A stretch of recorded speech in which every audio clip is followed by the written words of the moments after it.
Good morning, everyone. Hope y'all are having a great day so far. Sorry that we're late. Just kicked it off on Instagram as well. I had a doctor's appointment this morning, get a little blood work done. Um, and so we're just gonna have to do it a little late. We're just gonna skip all the update section and get right to the Q&A part to speed this whole shindig up. I also had to do my blood work fasted, so that means I'm also eating breakfast this morning. So, AirPod listeners on YouTube, I'm sorry, but hey, it is what it is. Um, Hopefully, it's not that loud. You know what? I can mute it for you. I can do you.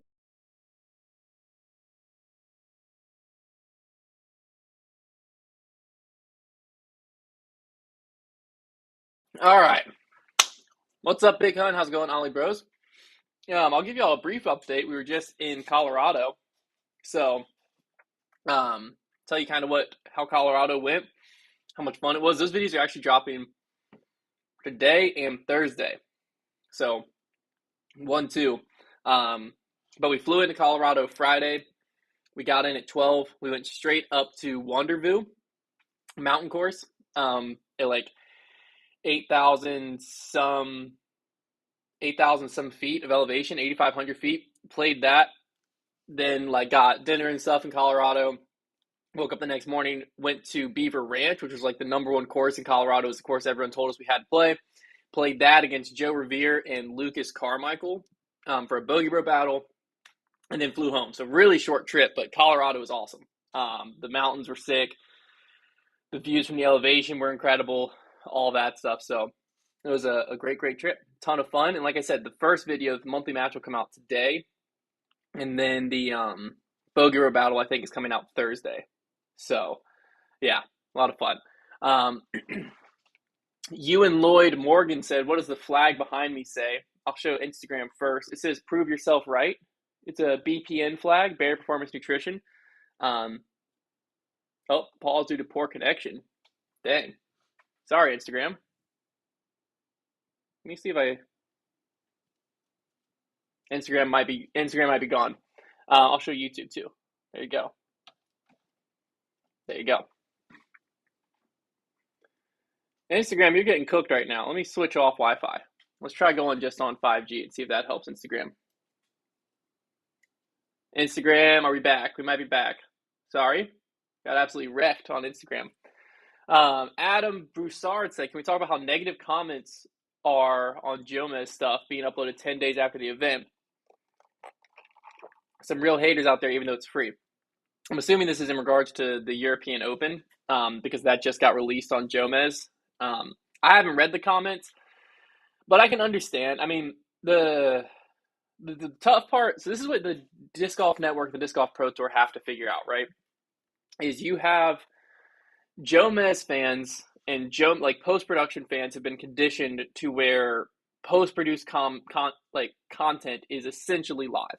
Like it happens less than 24 hours after. Like the putt taps out on 18, next morning you have the live or the post-produced content going up. So, in my opinion, what just happened to the European Open is kind of how the process forward is. I think that's what live coverage, like how this should work, considering the Pro Tour owns both. Because the Pro Tour's interest, it seems, is if what I'm about to say isn't the Pro Tour's interest, then they shouldn't do this. But it seems that the Pro Tour wants to grow their live audience. They are trying to drive people to DGN, right? Jomez has to exist. Very, very important that Jomez exists. I don't know if it should be called Jomez. I'll get to that in a second. But Jomez has to exist for the growth of the sport, in my opinion. I mean, so many of us, that's like, got on the professional side of disc golf. You like by searching disc golf on YouTube, trying to figure out how to get better, and you stumbled on a Jomez video, right? You stumbled on Paul Macbeth 2015 Worlds or something. You stumbled on some type of coverage on YouTube. That right now is one of the best avenues to grow the professional side viewership of the sport. So that's like the top of the funnel, right?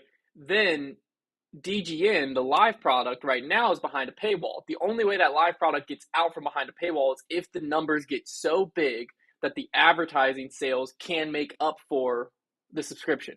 That's a very scary jump for the Disc Golf Network to take, but I think that's the only step forward. But I think the only way that that ever happens is Jomez post-produced coverage, basically, in my opinion, has to be delayed enough that it incentivizes watching live.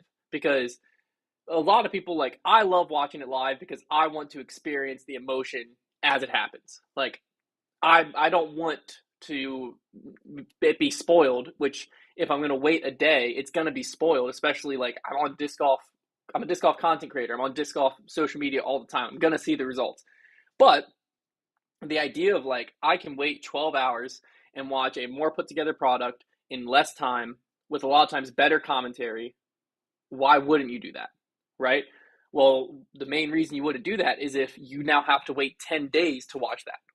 So to me, like, that's the step of, we want to drive people to live, then we need to roll out a delayed post-production release plan to where if you're a really diehard fan of disc golf and you want to watch this as it's happening, then your option is DGN. If you're not, you just want to consume disc golf because you're just like a casual fan, or you heard, oh, dude, you won't believe Ricky's opening round at the European Disc Golf Festival. You got to watch it. Okay, well, now, a week from now, you can watch it. And like that, and it still serves the same purpose. It serves the same audiences. It's just like, right now you have a lot of diehard fans that realistically, if it was watch live or wait 10 days for every Pro Tour event, they would choose to watch live. You're allowing them to opt out of that and watch it for free, which is just going to hold back DGN subscribers, which is going to hold back the flow of revenue that's coming into the DGN, which is going to hold back how good the product can be and eventually hold back the growth of the sport. That's how I perceive it. So to me, I understand why people would be upset because this is how it always is. And when you take it away for one particular event, that's going to cause outrage. I just think it should be for all events. It's going to cause outrage for, the first 6 months, but eventually people settle into the new norm. They figure out what to do. Secondary thing that I was saying of Jomez, why the Disc Golf Pro Tour owns Jomez now. I think it was important. There was an important period to keep Jomez under the Jomez brand for Jomez fans to not freak out. I get that thought process, but again, bigger picture, growth of the sport, growth of the professional side. I think that the Disc Golf Pro Tour should just rebrand Jomez to the Disc Golf Network or Disc Golf Pro Tour. Maybe start it slow, like just change the banner and like slowly roll it out. But like if we fast forward 10 years, like right now you could have people land on Jomez, right, and watch it, and like the whole reason Jomez was called Jomez is Jonathan Gomez, obviously, right, who started Jomez. And when he started coverage, he was doing coverage of the national tours, of majors, of A tiers, of whatever. And then as it dialed in, he's basically just covering pro tours and majors. And now Jomez is owned by the Disc Golf Network. So to me, the Disc Golf Network needs as much brand recognizability as they can. So they need to me, that should be a rebrand that happens to where that is the Disc Golf Network. It's still the Jomez coverage. It's still everything you know and love, the same graphics and stuff like that. You just update the colors, update everything else, so that it's obvious like this is DGN. That's another change that I think should happen. That one's going to be very unpopular, I think, but I'm just trying to think long term. It just doesn't make sense to try to keep those as two separate entities unless it's just like, hopefully people will forget the Disc Golf Pro Tour owns Jomez, and then there will be people who like think they're sticking it to the Pro Tour by watching Jomez when you're really just feeding the same animal. I don't know. But regardless, that's a long way to answer that question. So Shay says, you were asking on grip lock. It sounds like Eagle is having trouble with Anheuser's because of his shoulder is tighter post-surgery. He's trying to overcome over a decade of muscle memory. See, that's what I was expecting. That's what I thought must have been going on.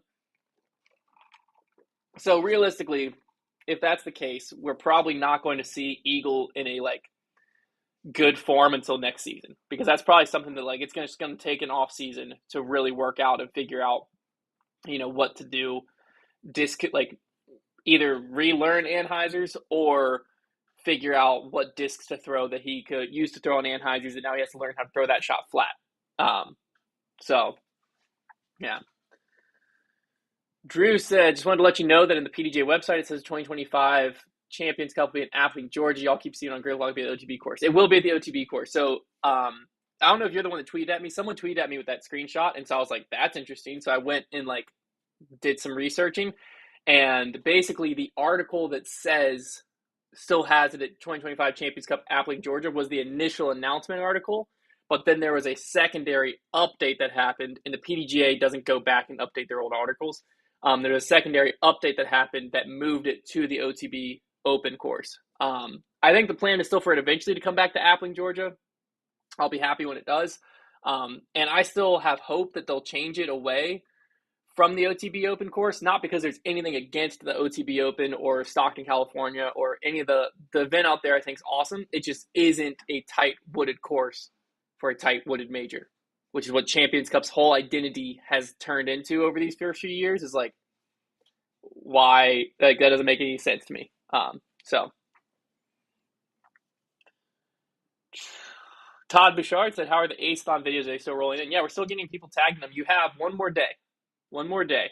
And then probably we'll review all of them. We've already been watching them as they come in, so we have a general idea of the top 5. But once the August 1st hits, which I think is Thursday, it's probably like next week, sometime next week, we'll have, here's the top 5 aces that we chose.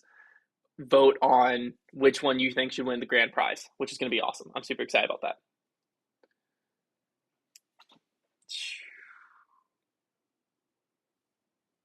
Is Grip Lock coming to Michigan for D-Glow? We're not. We did put on our Bogey Row Battle like voting thing, Detroit, Michigan, and it lost. It lost to Colorado, so we went to Colorado. Big cold brew guy. Yeah, I normally get drip. I'm typically a hot coffee guy in the morning, but they were like about to make a new pot of drip, so I was gonna have to wait like 5 minutes. So I just got cold brew instead. But I love cold brew too. Ice pour overs, any type of coffee, man. I'm a coffee guy.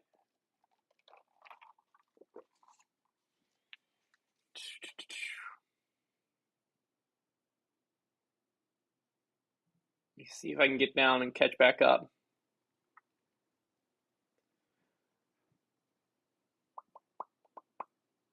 Colby said, just got in disc golf and love your content. Thank you, Colby. Welcome to the sport. This is an interesting one. Michael Simons says, Discmania just dropped a video. They're making changes to their lineup. They discontinued the active line. They're going to move some evolution molds to originals and discontinue others. Tactic moving to original line. Fascinating. I need to watch that video. The discontinuation of the active line, I think, makes sense, especially because here's where how Discmania got here. How Discmania got here was like they were being made all by Innova. COVID happened, all of that, like stuff's going on. They couldn't get the molds they needed. They needed more control. So they went to a Chinese manufacturer, created active line. Then they also went to Latitude 64 Trilogy, created the evolution line. That way, even if our originals aren't working out, if we can't get our originals, we can at least get active line and get the evolution line in, right? Well, then they're now brought everything in-house. They're able to make the originals again.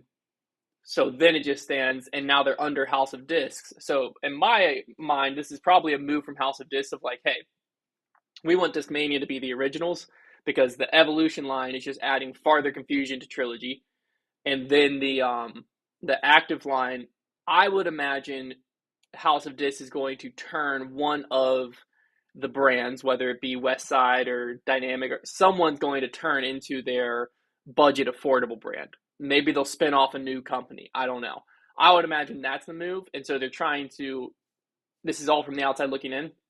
I would imagine they're trying to decrease their like inner cannibalization of each company, because you have like, well, if you love the essence, then you probably aren't going to buy like Discmania needs to have its identity, Dynamic needs to have its, Latitude its, and Westside its, and that's a problem they've had for years between Latitude, Dynamic, and Westside, as they all get grouped together. So I think it's in the House of Discs' best interest to make a move like this where, hey, we need each brand to have its unique identity and what it brings to the sport. and lean into that. So then, people can introduce themselves to a whole bunch of lines. So it'll be interesting. But I like the idea of the move, and I love that the tactic's moving to the original line because I don't know, C line tactic feels great. That'd be awesome. Brent said, curious how quickly the Aceathon disc sold out. 47 minutes. There's a whole vlog on it. You can actually watch if you wanted to. It's on this channel you're watching on YouTube. I uploaded a vlog that kind of like documented the whole thing. The vlog's more a selfish thing for me because I like to be able to go back and watch what the company was at like years ago. So I need to keep documenting stuff so that I can keep going back and having stuff to watch. But I think it's a really fun thing to have out there. So Cannon said, Big Hunt, we're going to be at Ledgestone. We're not going to be at Ledgestone this year. There's just too much there's too much going on right now. So the rest of our year is we were talking about this on the car ride back from Raleigh, because we have right now foundation, our mindset is shifted fully to getting everything geared up for Worlds. So all of our vending stuff together, all of the like events going on around it. We need to start marketing all of those events so that people obviously are aware, can start making their schedule aware, all that stuff. So Worlds will happen. And then in that same time frame, we're also trying to get the reality show, everything pulled together for the reality show. We got a bunch of applicants, which is awesome. So we need to get those applicants and figure out the creators that can actually make it and make everyone's schedule work together and get that figured out, because we shoot that September 16th through the 20th. So we have Worlds end of August. We'll have like a 2-week span to like, okay, let's get, because we're trying to pull something off pretty sick here for the reality show. Trying to make it a little bit more over the top in the way that we film it, produce it, edit it, plan it. Like we're putting a lot of time and energy into it. So we're really excited about it, but it's also really stressful because we're doing something that we've never done, that really disc golf hasn't done. So like we could put all of this time and energy into it and the reality show flop. Reality series. I keep saying show, but if I say reality show, people I think get this idea that we're like trying to get it on Netflix or something, which we're not. It's just on YouTube. So I think reality series helps sell it better of like, hey, this is just a YouTube series, but that doesn't mean we're not trying our darnest to get this thing to be as good as possible. So that's going to happen September 16th through 20th. And then we'll have basically a down week. And then the next weekend's the Heiser Club Championship. Then the weekend after that, we're going to go to USDGC. And then the weekend after that will be the Tour Championship, which we aren't going to do anything with the Tour Championship. But the reason that's an important date is because the following week is when the reality show will start dropping. Reality series will start dropping. So during that span, we have to then execute all the vision. So like we'll have all the footage and we have to get all of it edited. And we want to have like, we're going to edit it, watch it internally, go over it, make sure it's doing what we want it to do, telling the story we want it to tell, make any changes if we need to, and then get it ready to roll. Premiere those premieres will basically lead us up to Black Friday. And then, so like basically media side is going to be a lot of focus on the reality show. Marketing and behind the scenes side, it's going to be a lot of focus on Worlds, USDGC, Black Friday. And then once Black Friday hits, the year's basically over. Then you have like a month of Christmas to do a few Christmas sales and probably bring our Christmas box back and stuff like that. But it's like from now till Christmas, we're going to blink and it's gone. So with that being said, that's why we're not going to Ledgestone, is we just have way too much that we're too small of a company that like if we send people to Ledgestone, we're pulling people away from all these projects we're trying to have happen. So unfortunately not going to Ledgestone. One other thing we're doing this fall semester is we're bringing in a social media intern, which we're super excited about. So if you're interested in that, you do have to live local to the Lynchburg area. Ideally, you're a college student because you're trying to, either get it for credits or at least learn about social media. But paid internship, it's going to be roughly 10 hours a week.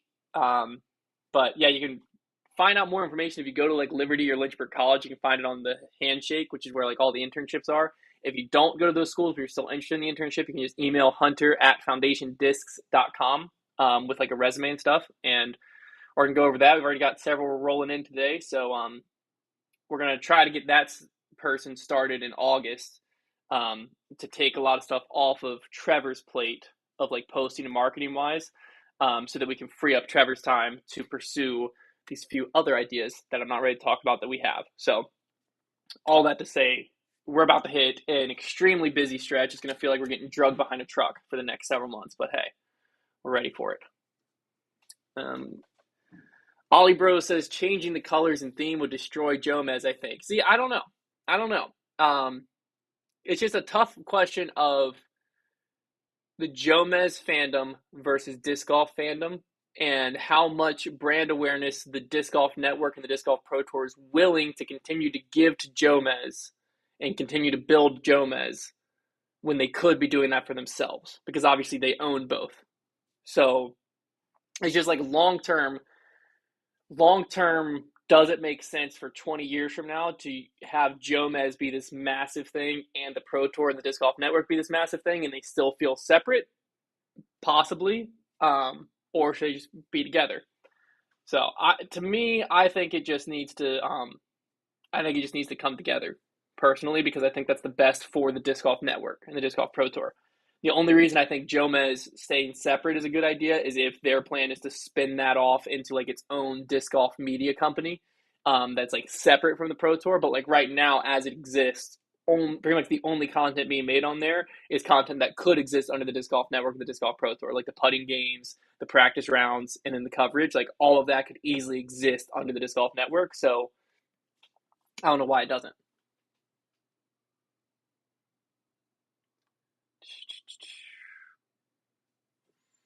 Are we shooting any videos on the 15th of August that I can come and watch? Let me see what the 15th of August is. Is that the week before Worlds? I'm in July. Yeah, it's the week before Worlds. I have no idea what our plan is for that Thursday.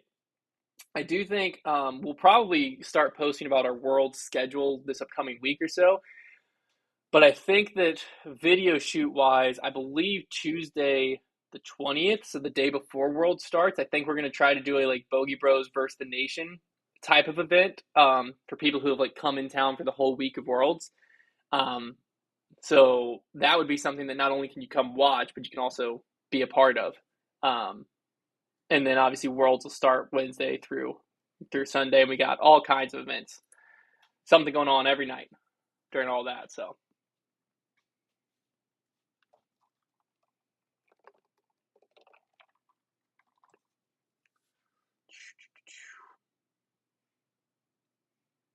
Who won the disc duel in the office today? A lot of us did actually. Let me tell you, disc duel is an awesome thing. If y'all haven't seen it yet,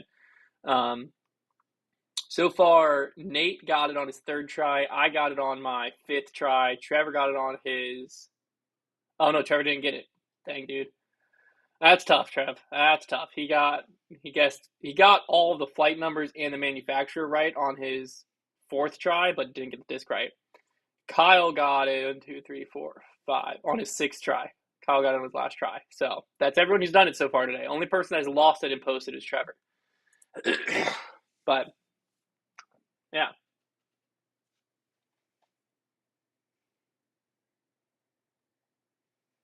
See if I can catch back up on Instagram here. I was apparently way behind. Okay, Dakota says, I think it's like ESPN and SportsCenter, the same but different. Yes, but where is SportsCenter posted? On ESPN. That's my whole thing. Is like ESPN and SportsCenter have like different Instagrams and stuff, but when it comes to posting on, I don't know, like I think it's too separate to me. Like I just think, and people like Burke said Jomez has too much of a fandom. If they try to combine, you're going to lose viewers.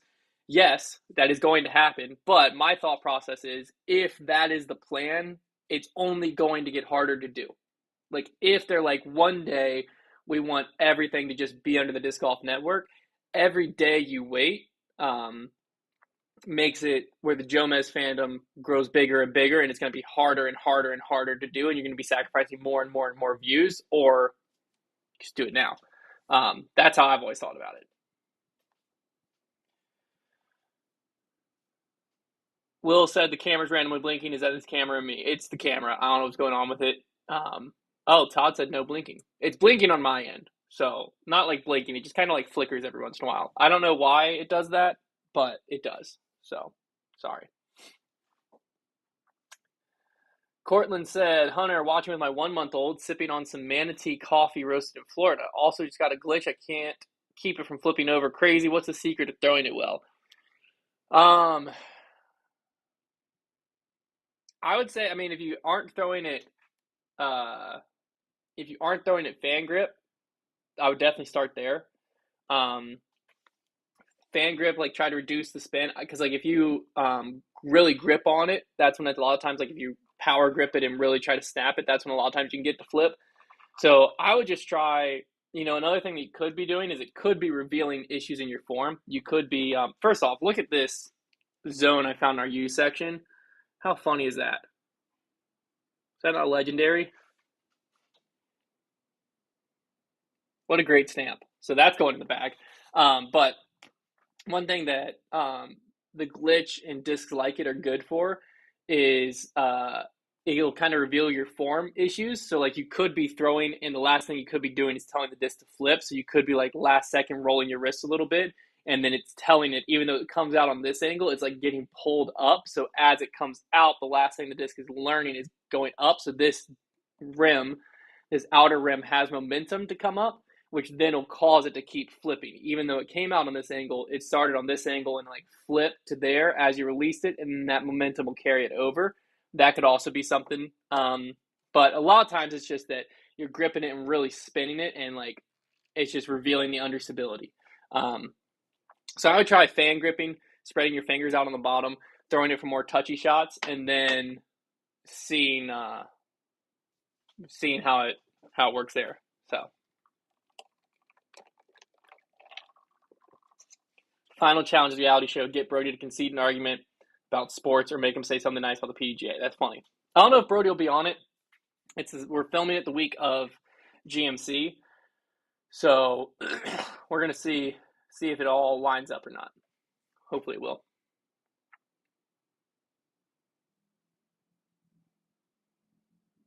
Colby said when SportsCenter is posted, they always say, "Welcome to SportsCenter on ESPN." I think it'd be good for them to combine and do the same thing ESPN does.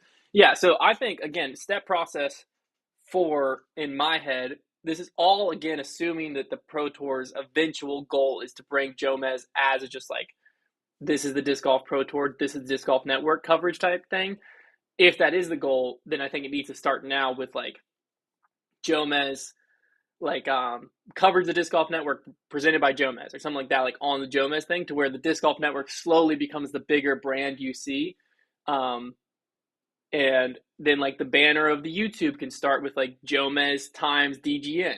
And like slowly, maybe then you change the Jomez from that Jomez minty green, you change it to like a background's navy with the Jomez's minty green, like really subtle, so that when it happens, it doesn't feel nearly as drastic. Because if you cut it right now, if you're just like, boom, no more Jomez, it's only Disc Golf Network, that's obviously going to get the most pushback. But if you were to like slowly implement it, it might happen, and like half the people don't even realize it happened. It's just like, oh, what the frick? It just, it starts, next season starts, and it's like, where Jomez goes, just as Disc Golf Network. Something like that. How'd I like Colorado? I loved it. It was a great time.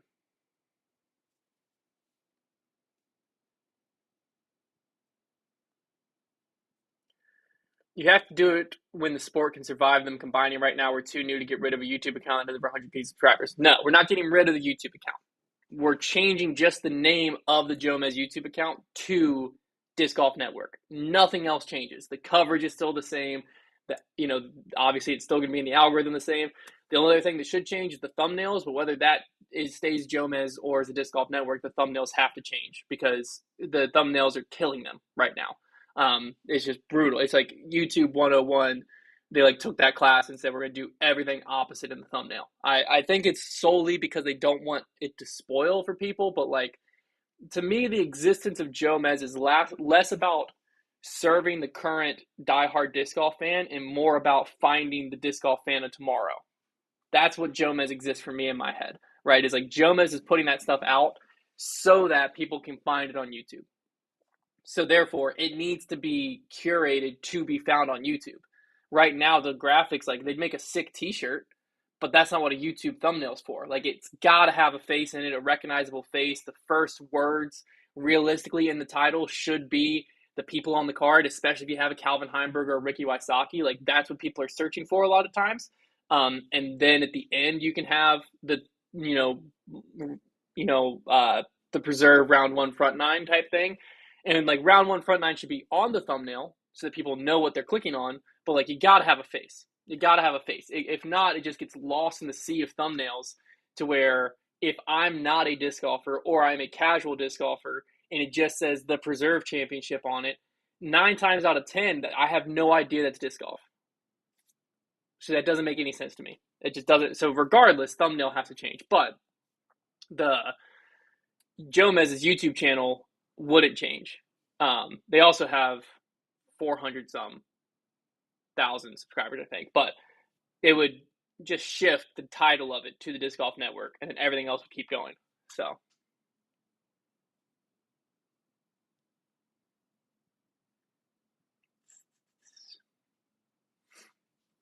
do I think disc golf will eventually be an Olympic sport? If yes, when?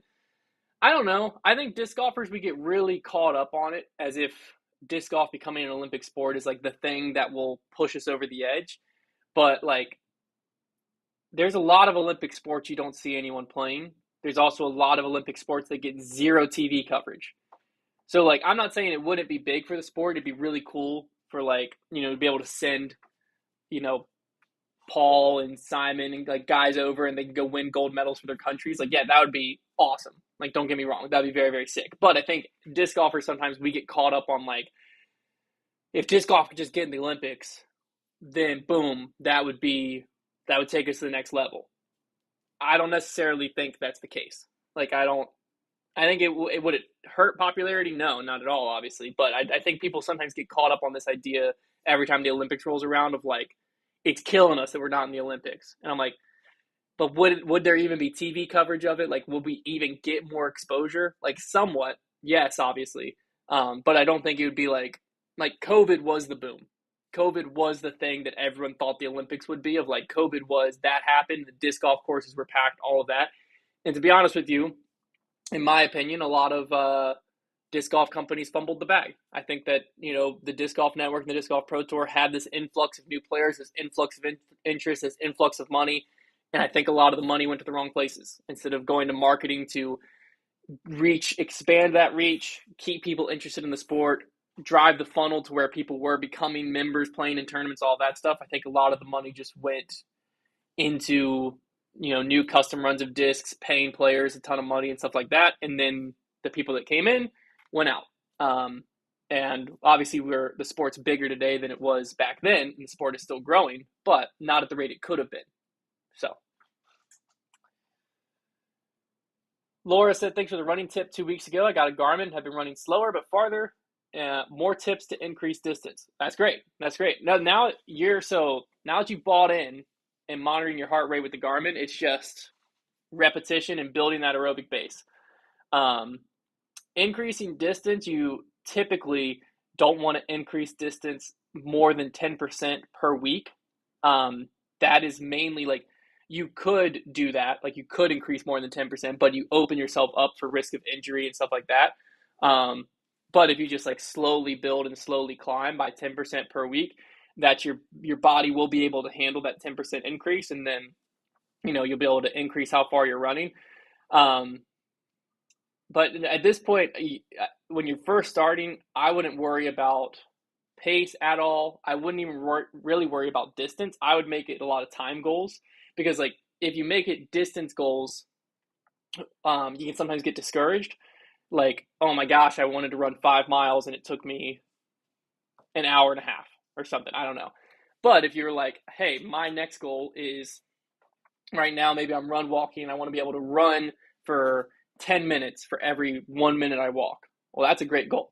So you like try that. And once you get there, and then eventually you can be like, hey, I want to go out and run in zone 2 for an hour straight.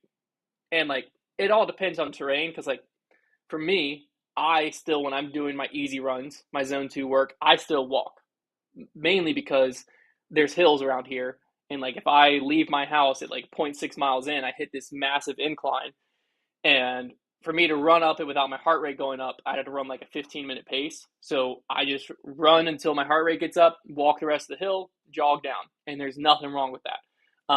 So if I would run in like a flat area, I could go run forever in zone two. But a lot of people like live in hilly areas, so like running nonstop for an hour is like the goal, but it's really just like keeping a running pace.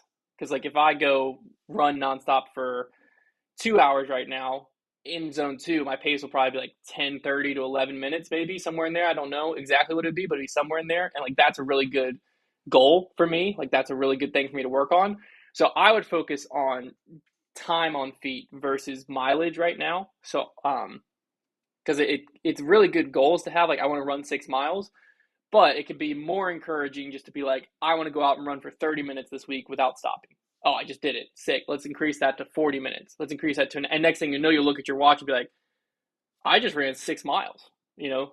And then it's encouraging, and then you can flip and start training for races and stuff like that. But time on feet a lot of times can be a key to unlocking where you don't have to worry about pace, because when you worry about the miles you're running, then a lot of times you get worried about pace, and once you start worrying about pace, you start pushing pace, and there's nothing wrong with pushing pace. Like there's nothing wrong with running in higher heart rate zones and stuff like that. You'll just progress slower is all. So nothing wrong with it. But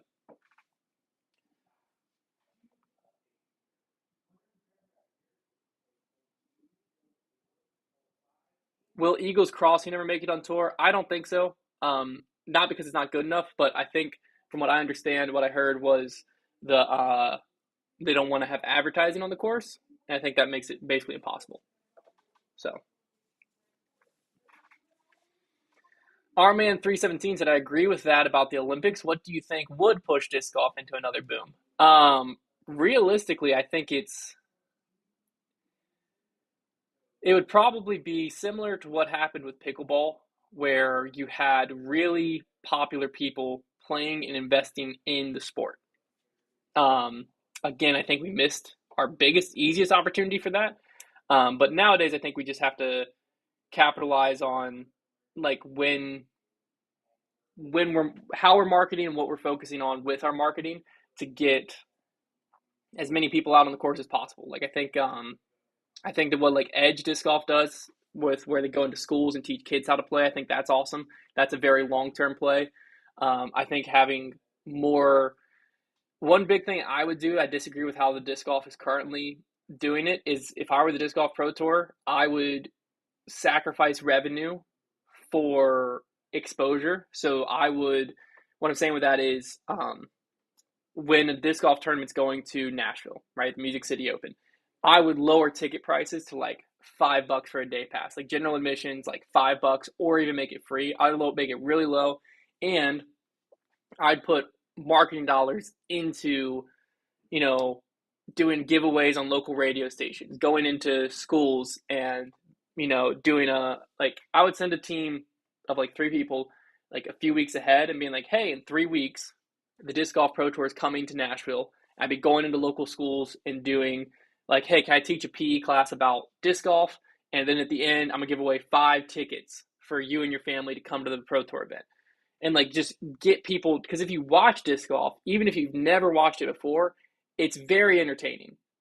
Some people don't find it that, but a lot of people do, because it's immediately you can understand the concept. Everyone's tried to throw a frisbee before. So watching pros throw frisbees like 500 some feet and make them do all these weird shapes is instantly intriguing, at least. So you need to at least just get people exposed to where their interest can be piqued and be intrigued.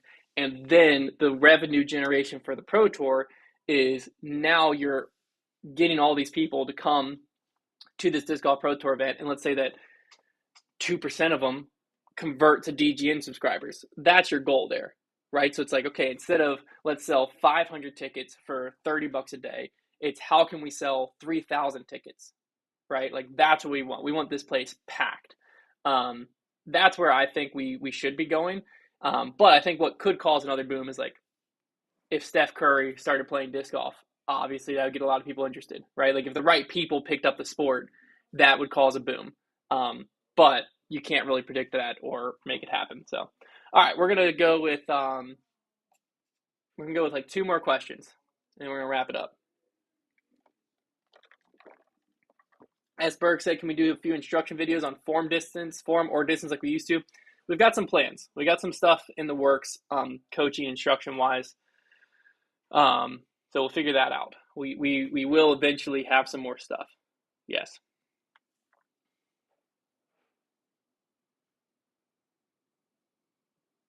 Yeah, Adam said I was playing at a park yesterday and got an audible whoa from someone for my mediocre shot. So imagine the pros. Yeah, that's like I went back in 2016. We did this like road trip out to Worlds in Kansas. I think it was 2016. And we stopped at like these different summer camps along the way and did clinics. And so we would like just roll into the summer camp and basically it was like, hey, we'll come teach them how to play disc golf if you just let us stay somewhere for a night. That was the exchange. So we rolled in, did a clinic, and every time at that time, 2016, I could throw the disc like 400-ish feet roughly. And so we would start the clinic off by just a distance showcase, which sounds funny to disc golfers, like, oh, I'm just throwing 400 feet. What is the distance showcase? But to, teenagers that had never thrown a Frisbee before or only thrown a Frisbee, you throw in 400 feet is wild, right? And so I would throw like 4 or 5 shots, and then we'd let kids throw, like these like teenager without any instruction, you try to throw. And it was instantly clicked of like, how the heck did that happen? And then we'd go into a clinic teaching them about disc golf, teaching them about how to throw a backhand, stuff like that. And then at the end, you'd have kids throwing, 250 feet or 300 feet or whatever. And like, that was a blast. So we did that. And it really is like, it doesn't take much to impress people with a disc because most people have only ever thrown those like cheap Whammo Frisbees on the beach. And as soon as you give them a disc and they realize you can throw that like literally 100 times farther than I can, maybe not 100, but like 10 times farther, like how the heck are you doing that? Very interesting thing. Okay, final one from Instagram. They're asking about these mini baskets in the back. I should one day just do a whole shelf rundown, but these were all trophies from college disc golf. My senior year, they used them so the two on the outer ones are from an event we won. So like on YouTube, this one and this one. On Instagram, this one and this one. It was called the Southeast Collegiate Open or something like that. And we won that. And so I got one for the team champion and one for the individual champion. And then the middle one was my senior year. I was an All-American at Collegiate Nationals. So that's what those mini baskets are. And they're like little can baskets. So you have like a bottle, you pop the top off it. That's what they're kind of meant for, but it's fun. It's fun. So that's going to wrap up this week's coffee break. Appreciate all of you tuning in, even though it was a little later. We'll be back next week, and next week we'll have the actual update portion first, and then the Q&A after. So appreciate all of you, and we'll talk to you later.